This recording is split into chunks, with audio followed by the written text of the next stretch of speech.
rencontre à présent avec une figure de l'Afrique du Sud, Albie Sachs, 90 ans, avocat, militant contre le régime d'apartheid dès les années 1960. Il a connu la prison, l'exil et même un attentat à la voiture piégée où il a perdu un bras et un œil. Mais quand la démocratie s'installe, il est de retour, nommé juge à la Cour constitutionnelle par Nelson Mandela, alors que sortent ses mémoires de prison traduites en français aux éditions Premier Parallèle. Il était de passage à Paris il y a quelques jours. Jean-Luc Eguezier et Guillaume Gouet l'ont rencontré pour nous. La fraîcheur de l'automne parisien ne fait pas reculer Albie Sachs, qui fête cette année ses 90 ans. Le Sud-Africain a un planning serré pour son rare et rapide passage en France. Et revenu au coin du feu, il se prête volontiers aux demandes des médias, attiré par la parution en français de son premier livre. Notre histoire mérite une fin heureuse, Journal de prison, 1963. Un ouvrage paru en 1966 dans le Monde anglo-saxon et qui marque l'histoire de la lutte contre l'apartheid. C'était une réponse vivifiante à une expérience horrible.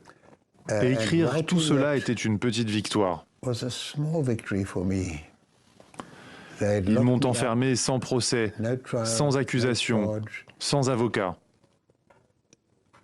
Pas de famille, pas de contact, pas d'amis, l'isolation.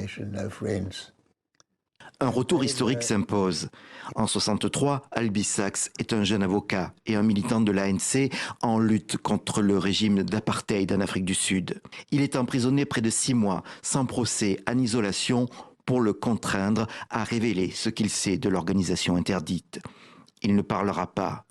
Plus tard, il s'exile, continue à militer et se battre, perd un bras dans l'explosion de sa voiture piégée. Quand enfin, en 1990, le régime raciste de Pretoria accepte de négocier, il rentre pour contribuer à bâtir un nouveau pays. Albie Sachs a l'amour de l'Afrique du Sud chevillé au corps.